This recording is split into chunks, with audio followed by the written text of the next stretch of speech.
Just think of it as the rough draft of the podcast world. This is the Newbie Writers Podcast with your hosts, Damien Boat and Catherine Bramkamp.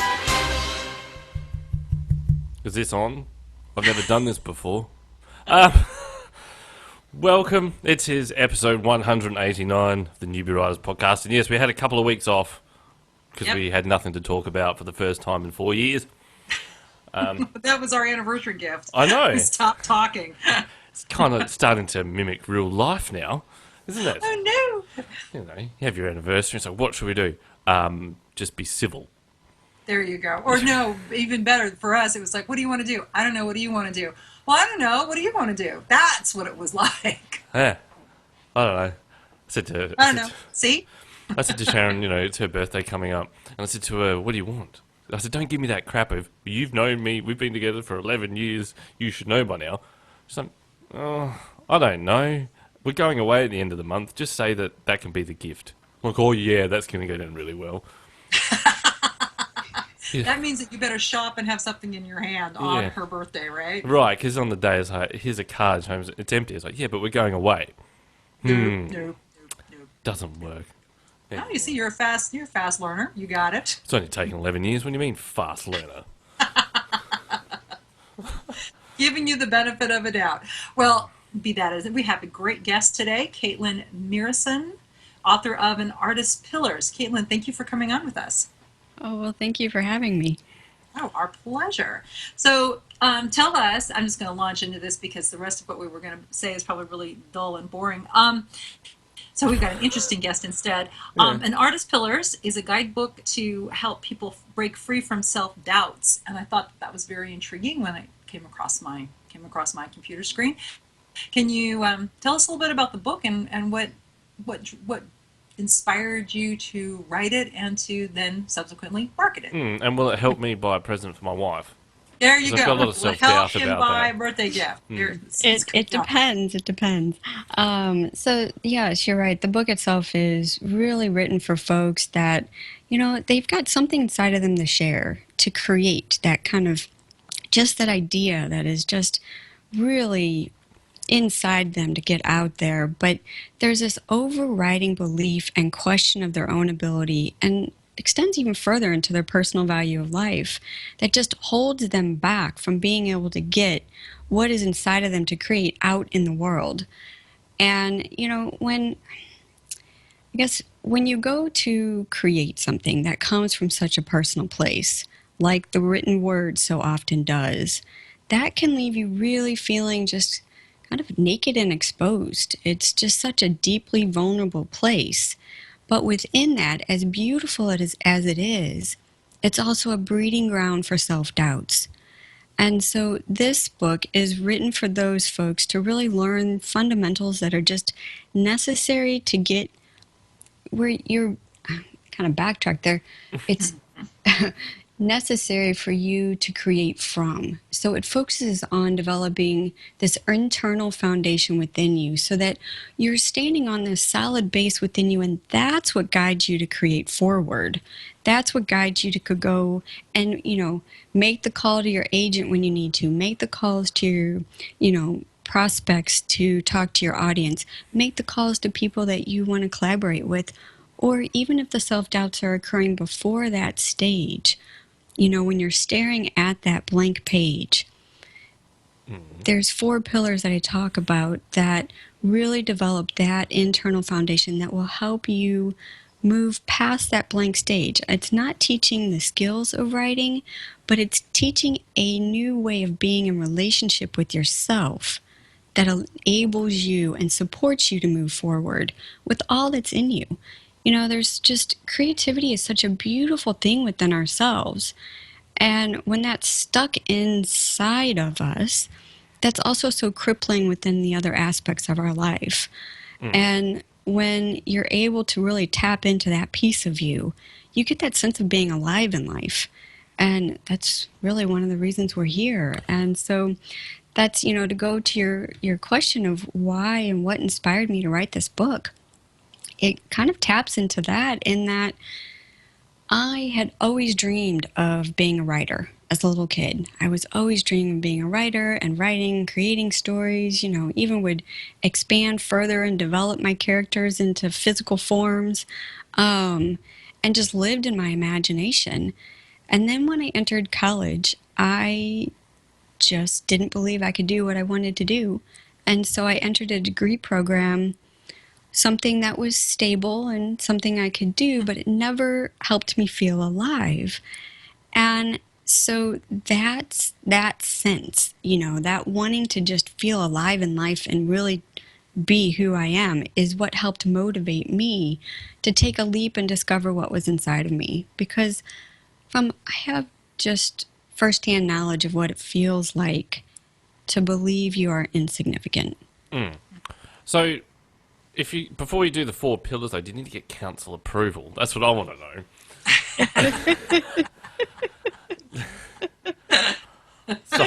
Maybe that's part of the problem, is we're all waiting for the approval of some group saying, yes, now you are a writer. It's like you have an MFA, now you're a writer. You've been published, now you're a writer. I mean, then we have all these levels that we're supposed to quote, that's supposed to give us permission to call ourselves authors, to call ourselves writers. And every time we succeed at one, then we go ahead and just mentally raise the bar to the next thing. I wonder how much trouble you would get in, though, if you did rock up to a council with your book proposal, and they go, "What's this? We don't deal with this." You go, "Yes, but I'm basing this on the 4 pillars here right now, and I need to know if it's structurally sound."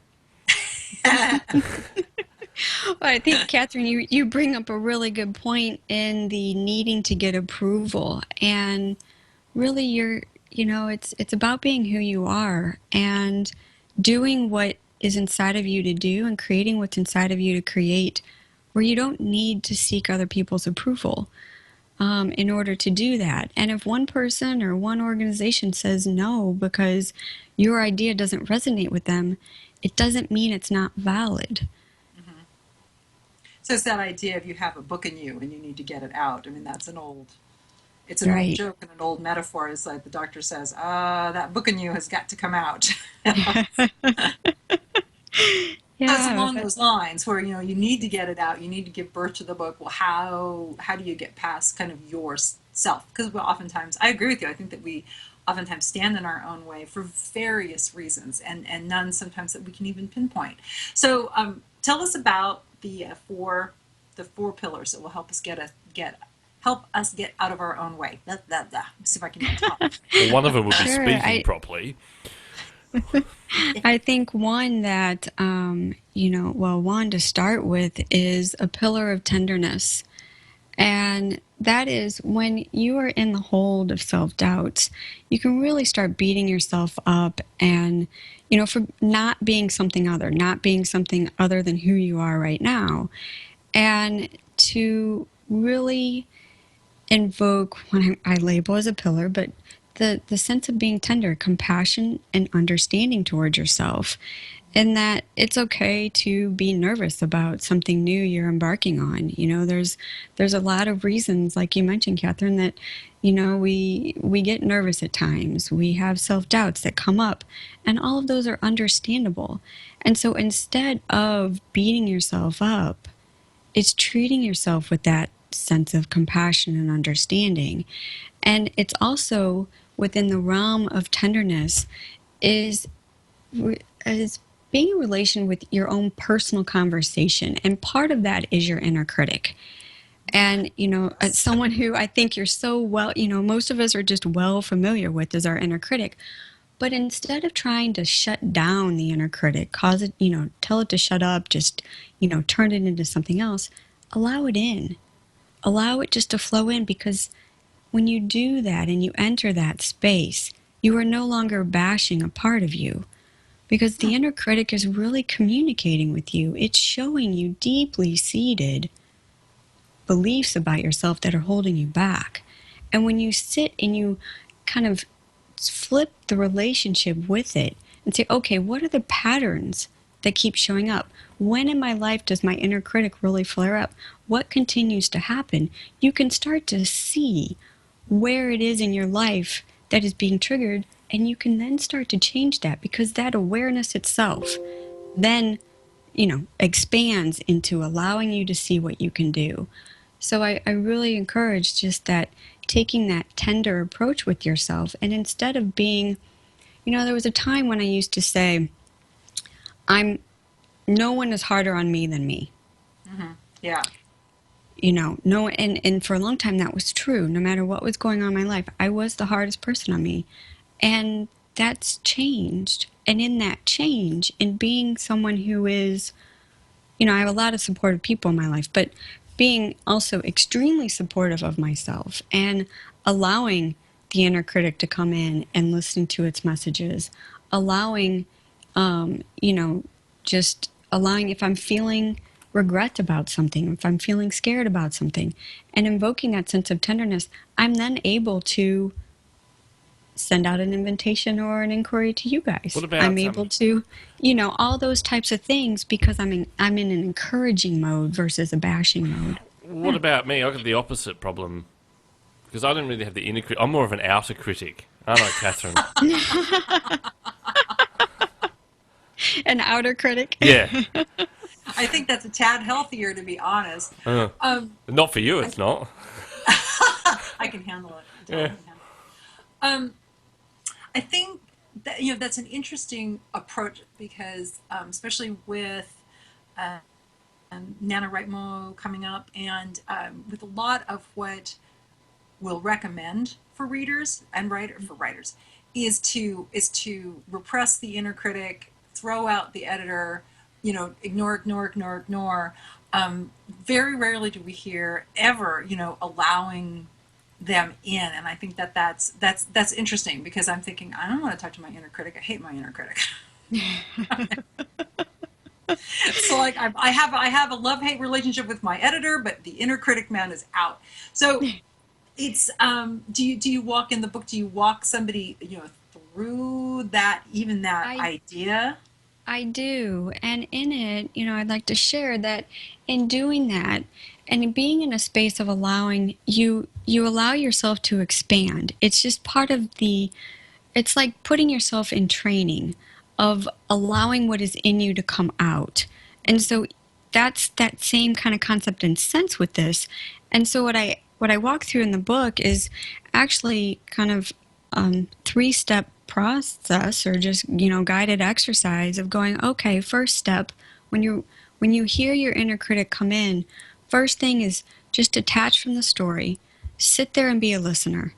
Just, what is the word saying? What's coming in, what critique is coming in, what is being said, and with that, what feelings are being invoked, and take an observer approach, so that it's not taking it so personally and then crushing you. It's more like, okay, what is this message versus what is trying to beat me down? What is this message? And so it's simply detaching from the story and allowing yourself to simply hear. And then from there, ask within yourself, why is this message, this critique, why is this showing up? Mm-hmm. And then from there, what is this critique teaching me? And it's amazing when you can detach from the story, ask why this is showing up, and then what is this teaching me? You'll start to see the information. You'll start to hear the information. You'll start to see the patterns within your life. And it really does, it does shift in time. It becomes a much softer conversation. It doesn't mean that the inner critic doesn't show up, because I actually think, it is different what I'm saying here, but I actually do think it is, it allows for the flow that is within us to come out. When we try to suppress ourselves, that just is a habit that gets created in the way that we are in life. And the more we can behave in life in ways that allow, that just filters through everything. So before this book, though, what were you doing before? Have you written other books before this one? No, this is my first book. Ah. So how did it start for you then? Did you sit down and you had your blank page and you thought, you know what, the first thing I'm going to write is a book for people to get through this and how to write? It, well, and it's really centered on, it's not a how to write, but it is for folks on the creative path. So it's within it isn't, about the skill of writing. It's really developing that internal relationship so that you can continue on your creative path. And for me, what started it is I had been in accounting executive roles for years. That was the degree program I entered into that never really made me feel alive, but it was something I could do. And so several years back, I took the leap to really figure out, okay, let's get into what I'm really here for and really want to do. And on that very winding path, um, I I did start to write, and I did start to do different things as far as contributing to blogs and doing and even exploring, getting into life coaching because I had been in coaching type of roles within the corporate world. And so I explored that for a while, and that I realized, it wasn't it. It wasn't what my heart was calling me to do. But along that way, I kept writing. And I kept contributing to just some different things, creating different courses, collaborating with different folks, and through that, getting more and more engaged with my writing. Joined a writer's circle, spent a couple years in that. And within that all just kept weaving together to a point of, I really do want to write a book. But in also, I was really focused on, okay, I could feel myself living on the sidelines of my life. I could feel myself holding back. And I had decided I just was not going to do that anymore. It was too limiting, and it wasn't the way I was meant to live my life. And so I was absolutely determined to figure this out for me. And so I really I really spent a lot of time studying it for myself, to a point of, making a spreadsheet. Of course, I was in accounting for years, so I made a spreadsheet of of all kinds of different, limiting beliefs I was recognizing that I was having. I realized that I didn't trust myself to show up in life. I realized, all these different things, and I started noticing patterns and making connecting dots. And after a while, I had to stop the spreadsheet because it was getting too long. But it did help me start to see. So I did spend several years in this kind of self-research role, and then also expanding it out among, the wider community that I was in to just see the patterns, the patterns that I was seeing in myself. Was I recognizing it in others? And those that I found to be able to answer yes to that, that's where I started focusing more of my attention on. And so able to put into the book a more, let's say, not completely linear, because I don't think any of this is really linear, but at the same time, a cleaner, gentle approach versus the winding path that I took. I like And, I like the So- fact that as an accountant, most people when they start to write a book, and I have done this. I know Catherine's probably done it. You sit down, you go, I've got this idea, word, bam, and you start. I like the fact that you went, I think I might start a spreadsheet before I do this. Yeah, it's definitely a different approach. Certainly much more logical, but yeah, I know for myself it's much messier and much bigger. One thing that came to mind is that oftentimes those voices in our heads are not necessarily self-generated, and they're not necessarily specific to what we're writing. So when and I counsel people on this all the time, when you look at a piece of writing like a book, I send it, like, let's say I have a rough draft of a novel and I send it out to beta readers, and they come back and they say, well, this is this and that is that. And I've done this enough so that it's not about me, it's about the work, which is separate from me. But oftentimes those voices in our heads are generated by experience, by parents, by teachers. What do you suggest for people if they're really tired of listening to a parent in their head or that teacher who never thought that they could succeed? Yeah, and I think one thing, and it's part of this other pillar that I do teach about, is developing that internal sense of security so that you're sense of approval comes from within yourself, Okay. and it releases the strength of what other people may say, and not to diminish that every person's thoughts, they're valid. They're what is inside each person is valid, but as far as, like you said, you're not able to, you don't take it in, and it doesn't debilitate you. And that's another important component, is that as you continue to develop and create, and we're talking here about books, is as you start putting your book out there and standing in that exposed place where people are seeing your work, it's essential that your sense of approval of who you are comes from within you, because then you're not derailed if someone critiques it. What you do, it's also recognizing too that what you do isn't going to resonate with everyone. Right. So, Of course. how would you react if I was trying to find, this book's not up on Amazon yet, which can be a pretty brutal place. Yes. How do you deal then if someone just says to you, "Oh, yeah, I got this book, it was rubbish," because that's all they do with those reviews, and we like to read And then them they out. run and hide. Yeah, and then they run and hide. How do you then deal with that? With a negative right. review, because it's inevitable at some point to get something. Right. Yeah, and it is, and I think that's understanding in that, when we put something out, about when we put anything out in the world, it's subject to scrutiny, other people's scrutiny, and I'm in a place now, and within enacting these different pillars I talk about it, and tenderness goes a long way, because it really expands and creates that pathway for a sense of security, for a sense of recognizing who you are, for a sense of trust within yourself. And when you feel that so strongly within yourself, those critical words, yeah, they may hurt. It hurts if someone criticizes something that I do. But in recognizing the hurt and telling myself, okay, that sucked. that sucked.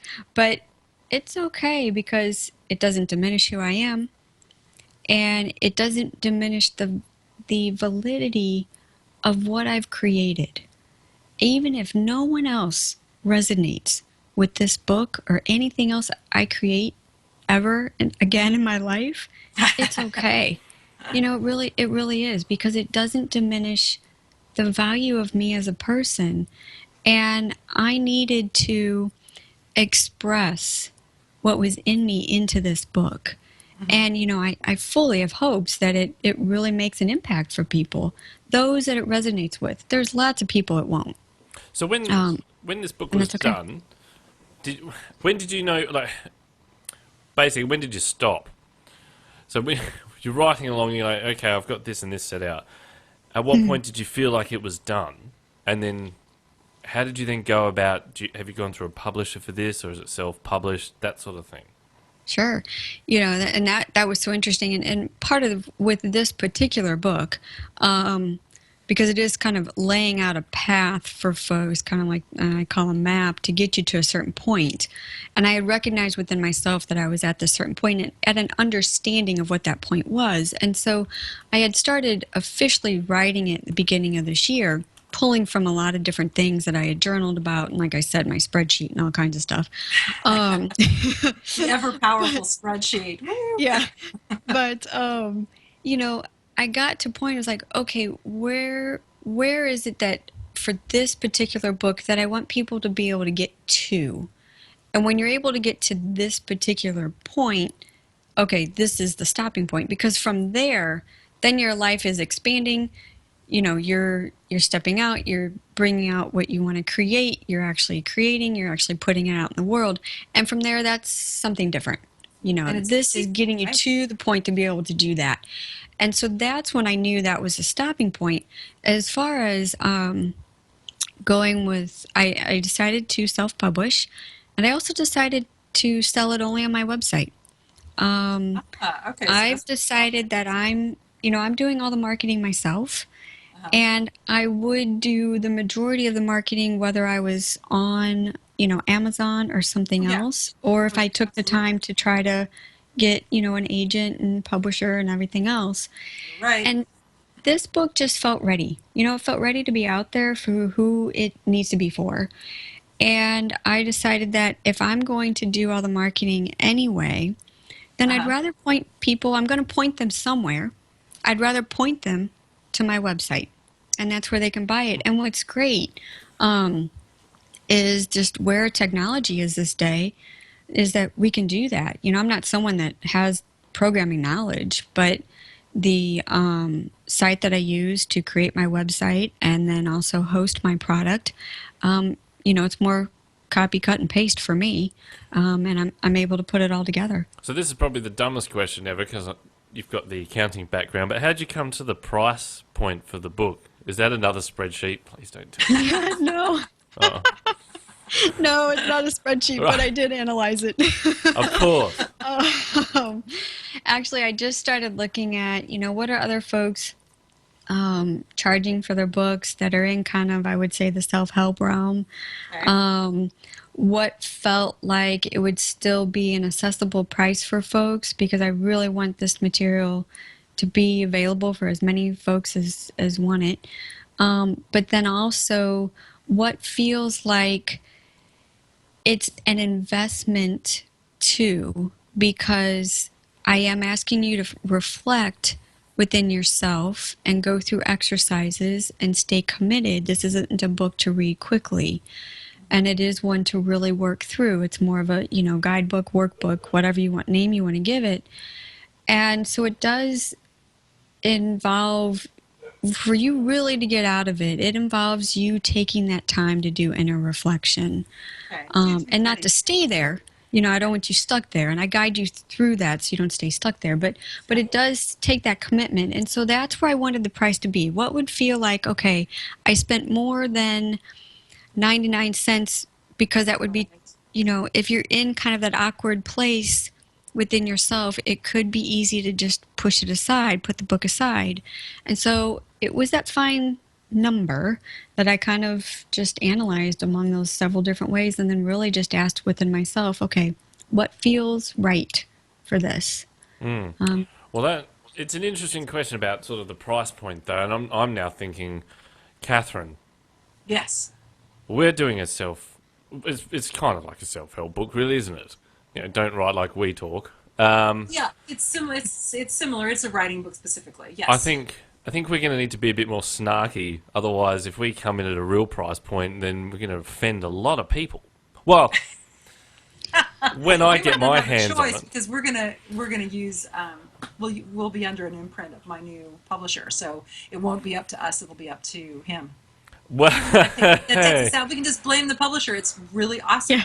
So tell me we had this long conversation of price point. What is the price point for the books? What was the amount that you came up with? I came up with $16, and Okay. that includes receiving 3 formats of the book. I created That's in a cool. PDF version, audiobook, and then I built the book out on the back end of my website that you can access. Cool. so I'll just jump in on something. So you've done an audiobook version. Did you do it yourself? Did you sit down and say, okay, well, I'm now going to read my book out loud, or did you take another road and have someone else do it?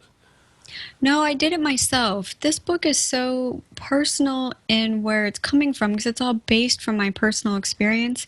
I felt it was important for a reader to hear it coming from my voice. Okay.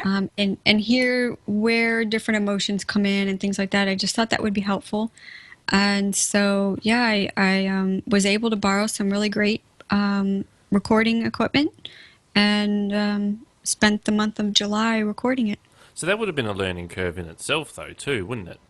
I mean, Oh, it really was. you talk about self-doubt. I mean, imagine just trying to read in general, reading out aloud. It's taken us 4 years to do a substandard job on this show. Exactly.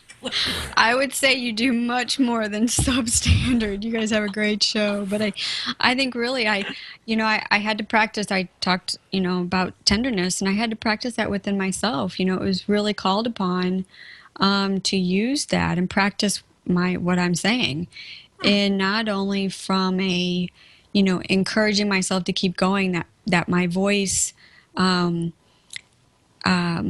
has within it what is needed to be in this recording. It's valid. I don't need to go pay for a professional Did you ever to muck do around? this. But also to just be gentle with myself in the recording, because I could only record so long before my voice got tired, and recognizing that. Did you Absolutely. ever So muck you're a... walking your talk is what you're doing. Is You're saying, here, I'm going out on a limb. Here's what I'm telling you. I'm doing it instead of just, being the superior expert and just talking about it. I mean, that has a lot of authenticity to it. That's impressive. Well, good, and it's Yeah, something it's very that. cool. Well, thank you. I appreciate hearing that, and for those listening to this, it's something that occurs all the time. For every time that I get out and talk to different folks, there's still those butterflies that come in, but what happens is I'm able to keep going forward, and so no longer is my voice being squashed as what was occurring before. It's now, I'm excited to get out and talk to folks about what I created, and that's a huge evolution when you've been in a place of really debilitating self-doubt of talking about, what you're about. So did you keep the outtakes? You must have mucked around with it just a little bit. I did. I've got several different recordings, and like you said, a learning curve. I had to learn how to splice things together, and GarageBand was huge, help with all that, and it's just amazing. And I guess that's something to everyone who does want to write a book, is that when it feels like there's something you can't do, there are folks out there who can help you. I mean, someone jumped in who I had just met at the bank and said, I would love to support what you're doing. Here's my recording equipment. You can use it. Wow, very cool. And I had just met the person. So all these types of things, just when I started talking about what I was doing, all of a sudden these people started coming together to help make this happen. Hang on. How are you in a bank and you strike up a conversation enough that someone says, I've got all the gear, I'll come round? That's the magic. Well, That's the magic of it. It really is. And I think, too, is being in a place of saying and leading with, you know what, I just wrote a book. And that all of a sudden invites the conversation. So when people ask, well, what do you do? If writing isn't your full-time thing, but it is something that is a main focus of yours, you may want to lead with it, because it opens up the conversation to see what support is available for you that you never even thought was possible. But you can also get the other issue happen, like I do when I go do the grocery shopping, usually after this show, and they say, the checkout chick will say to you, are you having a good morning? So yeah, it wasn't too bad. Finished up a podcast this morning. And they look at you like, what? And then they just stand there. So they say, what else you got planned for today? I go, nothing. Nothing. I guess you just can't expect the magic to happen every time. No, but then it'd also be a bit weird if a 17-year-old said, wow, that's awesome. I love podcasts. Can I be on your show? I've got some gear. Yeah. No. Come right over and set up. It won't be a problem at all. Yeah, I'll move in. I need to move out of my mother's house. Yeah. God. So Kaitlyn, tell us where we can find the your book, your website, and then we were also going to do a giveaway, and we were just going to have people email us through our email for the giveaway. How many do you want to offer today, so we can get people started on their own writing projects? Oh, that's wonderful. Well, I'd like to offer 2. Okay. And you can find out more about me, the book, and everything else at anartistpillars.com. So that's Cool. Perfect. yeah. That's all right. That'll be on the show notes, Okay. so people can click Okay, on great. it. It's Yeah, also in the that's description fine. of the Hangouts, so that should be on YouTube too. And if we have, we'll just pick the first 2 listeners to, Damien, do you want to do it off of the forums at newbiewriters.com? I'll send it to podcast@newbiewriters.com. Otherwise, I'll just put you in spam. Yeah, don't want to. You don't want to put people in spam. That's just so rude. Yeah. The first 2 listeners who emails Damien will get a free copy of An Artist's Pillars, and we'll just hand the information off to Kaitlyn, and there we go. Yeah. It's very, very easy. Very exciting, and we appreciate you donating, so to speak, to our listeners. We always like to give them something. Because I'm not giving them anything. Oh, well, thank you guys. You're doing, you're providing incredible support to a lot of folks. Really? That's what we hope. Oh, that's nice. However snarky it is. I'm just thinking, if we go down the road of through your publisher, Catherine, we're gonna have to do some sort of promotion. Yes, That's gonna be you, don't you? Yeah, I do know it's going to be me. That's why I'm interested in having a publisher. It's like, will you edit this? Oh, thank you so much. It's going to be more like, I don't want to get like the letter from the publisher saying, Damien, that's really inappropriate. We're trying to sell your book. No, I have a feeling this, because it's a whole new team, it's a whole new company. I have a feeling that we will just be fine. So, and it'll take him quite a while to even figure out where the heck Newbie Writer podcast is. So I think we'll be safe for a little bit. Oh, don't sell the show too hard. I'm saying it because he's busy, not because nobody else knows about the show. Yeah. Stitch up the deal first and then say, listen to the show. It'll be too late. Once he gets it published. Oh, would you like to know where this comes from? You two are idiots. All right. So, now, what else have we got to do? Got a word of the week. Word of the day. Do you have the show notes in front of you? I do. Of course I do. Oh. You sent them. I thought about looking at them. So There you go. Perfect. We do nothing but extraordinarily in-depth prep for every show. This is an example. So this word of the week is gannet. Gannet. Interesting. I don't know what... I get a bit of an insight into what you Google, I think. It means a large seabird known for catching fish by diving from a height. Right. A gannet. Or a greedy person. It was Bird Week at Word of the Day. Oh, what can I clearly. say? Can't we just stick with pelican? Yeah. Right. So there you go. Gannet. Who the hell's going to use that? Oh. I don't know. Maybe if you decide that you don't want to call it a bird, you want to call it something specific, gannet would work. Right? You're supposed to, and you don't say bird, you call it a sparrow or a gannet or pelican or whatever, seagull. You have to do specifics. We're just throwing that out there. That's part of their job, part of my job. Begs the question, though, is sometimes putting that sort of detail in there necessary? So if you've got someone walking through a forest, it's like, oh, and a bird flew overhead, do you have to go, well, would you put in a gannet flew overhead, a crow flew overhead, or does it really matter?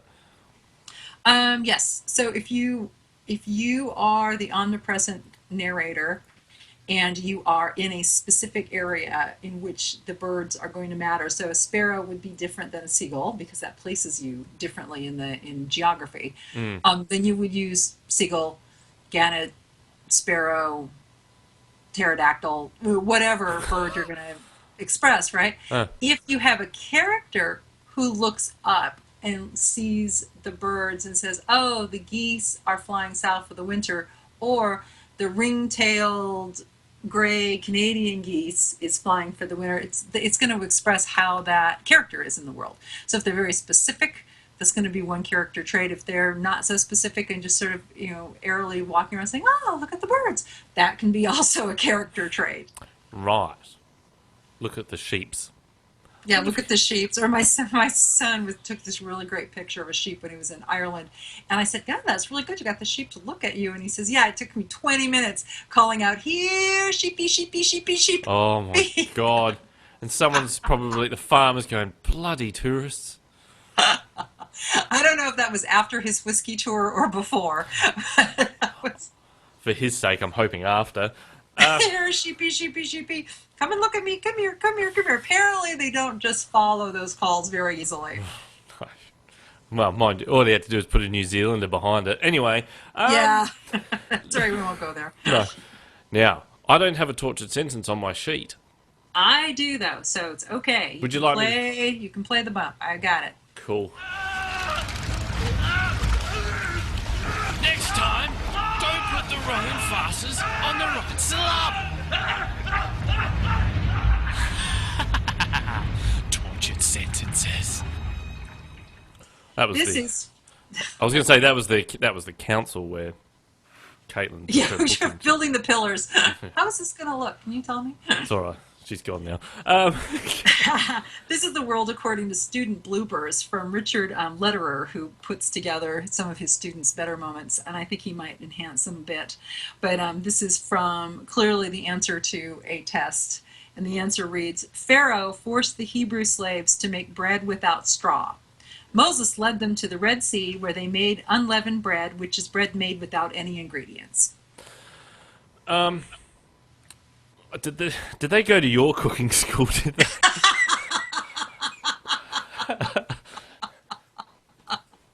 That would be my cooking school. What is this? It's bread without any ingredients, which means it's gluten-free. It could have been a potato girls thing. You could go into the shopping centre, grocery store, and say, "I'm making bread. Where do you keep your straw?" Right. Or where do you keep your ingredients? Jeez. Yeah, where do you keep your ingredients? Oh, they're in the no ingredients aisle 3. Where do you keep your scratch? I'm supposed to make something from scratch. You know, it's that time of year where we're coming up to the holidays. We're having the family over for Thanksgiving.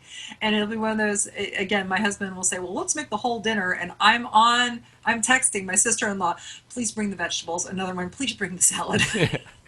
Yeah. So don't leave me alone here with these ingredients. You're making them. You're making people bring it. That's how I Oh, would yeah. say. Oh, yeah. Yeah, they bring I want food fully formed to arrive at my door because creating it is like so stressful. God, I like doing that sort of stuff though. Gives me something to do. See, I think that's great. It is super stressful for me. Cooking has always been an exercise in stress, and so if I can avoid it, yay. I cooked the food at our wedding reception. I was like, no, I'll do it. Oh, good for you. Andrew showed up. That was his job. I don't know. I just like the idea that I'm in control of the food I eat's not going to make me ill, and that I could potentially make others ill that I don't like. Have the chicken. Oh, It's still pink in the middle. That's good. It's like a win-win for you, I isn't know. it? Anyway. I like that. Now, prompt. How come I've only got one page of the show notes? I got shortchanged. Did you get shortchanged? Yeah. Man, sorry about that. You will be. I just wanted to be in complete control. What can That's you say? fine. Go for it. It's another part of the anniversary. Yeah. Okay, your so turn to here's the lead. prompt. So we all know, and this is sort of along the lines of the pillar and becoming self-actualized, but we all know the prompt where we're supposed to visualize what would you do if you had no limits, or what would you do if you couldn't fail. You know that one, they're on posters, the whole thing. So what I want you to write about is, what would you do if you or your character, what would you do if everything you did failed? What if you were in the middle of an epic fail? What if nothing worked? How would you manage? What would you do? So if instead of visualizing, oh, everything will be great, what if I couldn't fail? Think about what would happen if everything failed. The pillars fell down. I would. Yes, if the pillars were not to code and they fell down, what would you do? You could. Just don't write limitless. The Right. That seems to be Right. the popular thing. Take a drug and everything's perfect all of a sudden. Yeah. I don't know. If things keep failing, doesn't that come down to a little bit of how you are as a person? So, like someone like me, you just try and try again. Yes, and I also think that it's a good way of looking at character development. So if you are stuck with a character, and this is what I'm trying to working on, because I'm working on future Sky right now, and I have to look at I have to create tension. I have to create something instead of having all these happy people trip happily through the manuscript. No one wants to read about that. They want some conflict. So I really had to think, all right, what if it all went to hell? What if the characters, like, nothing they did worked? Now what do they do? And it's a good place to go if you're stuck in in the middle of a story, you're like, well, all right, what do we do? Well, throw it all up and let's see what falls. Don't you have to be careful of that, though? A little bit, like if you're reading a book and it's like, my God, you want your characters to succeed at some point, don't you? Oh, like as a absolutely. reader, you're like, come on, man. Can that get too much if they keep turning the page thinking, oh, he's about to get something, oh, he's failed again, my God. And then you go through that build-up again, like, oh, and he's failed again. At what point do you have to give them a bit of a win so the reader thinks like, yeah, come on, I'm behind you. You got through it on that last bit. Right. Right. I think that's part of the art. At one point, you have to make it work for the person. There needs to be, you have to have something terrible happens and then the big success, right? It's it's the classic, here's all the bad guys, here's the hero, the bad guys have taken his daughter, which I don't watch those films. The bad guy's taken the daughter, they blew up his house, now what is he going to do? Yeah. And then that character, he or she, can then triumph because that's the story arc that we would expect if we were set up in the beginning with that kind of scenario. One of the Unbroken, the Hildebrand book about a guy who fails at A, B, C, D. He keeps failing. In fact, the whole book is like all these bad things that happens to this main character. True or not, it's not very inspiring because there's no big win in the end. And I think that for a story to succeed, you need to have that big win in the end. I think so, because it would just be disappointing. I mean, imagine, Frodo lost the ring. Right, he just dropped it instead of throwing it decidedly. Yes. Or just went, no, Gandalf, you're a weirdo, get out of my house. It would just, I don't know. I saw an interesting meme, that Liam Neeson Taken, that's always around on the internet. And I saw one that it cracked me up. It said, I have a certain set of skills and I'll find that fishing spot and fish it for you.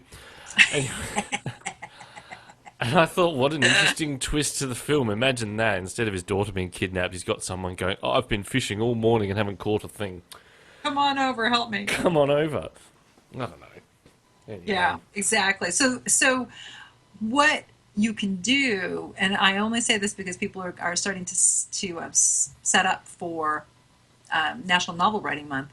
You get, and we can address this in the middle of November when everybody's like, oh my gosh, I'm 20,000 words into this and I don't know what I'm doing. That's when you say, okay, what if everything went wrong? You lost this blew up, this happened. Now you've got the adventure of digging yourself either out of the morass or it helps you move forward. Do you think that's what you can do? Do you think readers kind of want things to fail? I'm just trying to think of a scenario where if you've got a story that things are actually working out quite well, again, on the flip side, would you get bored going, come on, I want something to happen. I want them to trip. Yeah, I think definitely you want something to happen. I think definitely that's the whole point. Because part of reading novels in particular gives you an opportunity to walk through a situation with a character. How did the character feel? What did they do? How did they do it? It's a very good learning tool. It's a very good way of getting inside someone else's head and figuring and learning what they've learned. Harvard Business School is having more and more of their students read novels so that they can learn how to relate to other scenarios instead of just working with the own echo chamber in their own heads. Oh, and they're letting them on the internet so they can relate to people. Oh yeah, well, relating to people would be another nice thing. Nerds. Yeah. All right. So that's what So that's where that came from. What would happen if it all went to hell? Yes. Well, you have a stroke, I think. Oddly enough, though, and, we were talking about this off air, but sometimes succeeding can be equally as stressful too. Yes. It's just how you sort of. Ironically, it can. Yeah. It's not all fast cars and ugly women. No. It's supposed to be beautiful women, dude. Oh, right. Well, I'm in the wrong circles. But need to get out more. Clearly. Yeah, but what's wrong with the alley? All right. Well, it's dark, so actually there's nothing wrong with the alley. So I think that'll do it. Yeah. For this week. Have we got anyone on next week? Next week, we are going to talk about setting up for National Novel Writing Month. I may have Beth Barani come on, but I'm doing a blab with her, BLAB, at 2 o'clock on Wednesday the 21st, and we're going to talk about writing and about asking a writing coach. So we'll have some of that information that we'll talk about next week. Cool. All right. So, yes, email me, podcast@newbierise.com. You can get a free book about construction. And, no. If you'd like to check it out, please do. Send me an email. So that'll do it, I think. So until next week. Yeah. Till next week. Your book starts here on the Newbie Writers Podcast.